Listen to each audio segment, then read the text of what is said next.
In a previous video, I've heard you say that there are only two tenses in Arabic.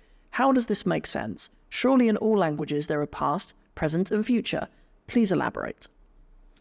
Assalamu alaikum wa rahmatullahi wa barakatuhu. I'm of course your host, my name is Sam, and let's get into this question this week. So a student messaged me with this question. I thought it was really interesting because I often say that there are only actually two tenses in Arabic.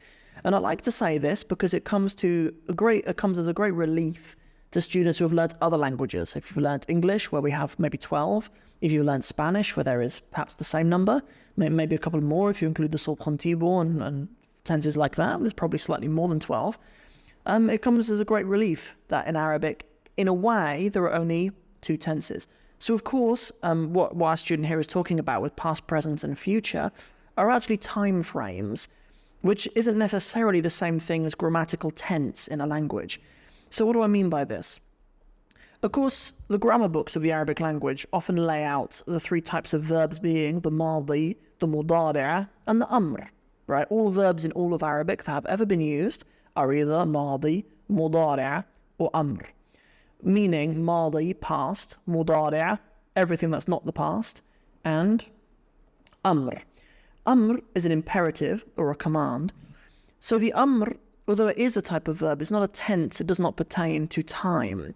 So really, to access all of the spectrum of time, be it 1,000 years ago to 1,000 years in the future, the only tenses of verb that you really need, the only types of verb are the madi and the mudari'.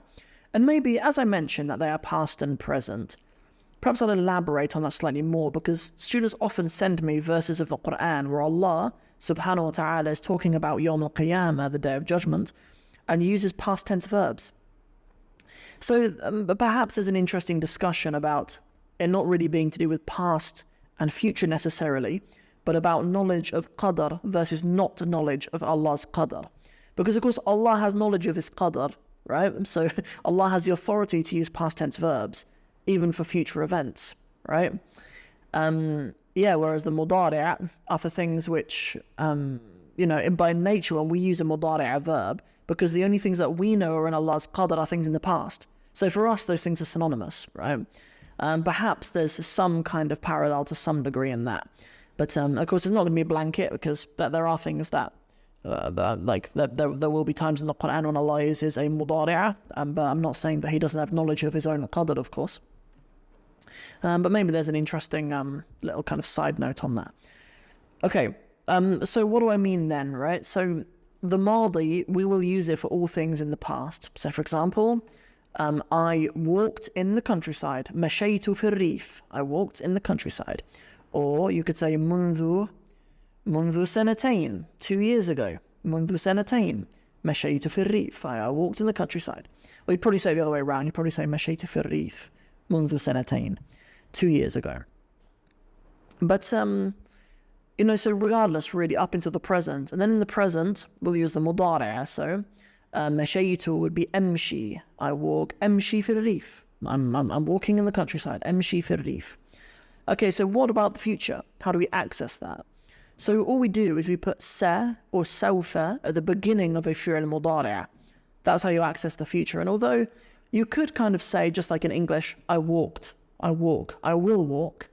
Mashaytu, amshi, sawfa amshi. Although you could kind of draw the parallel like that, it's still a fi'l mudari'. It's still a mudari' verb, right? So in Arabic, it is really correct, in my view, to kind of describe it in this way, to say that there are only really two tenses in Arabic, and you access the range of tenses that we have in English in other ways, using past tense verbs with things like qad, qad mashaytu would be like I definitely walked, or there's just things like that, right? So the answer to the question is that yes, the fi'l mudari' we would use for everything in the past, but before now, and mudari' verbs, including the present and the future, are what we use for future tense verbs. So hopefully this answers your question. Thank you very much for sending it in, and see you guys in the next one. Assalamu alaikum.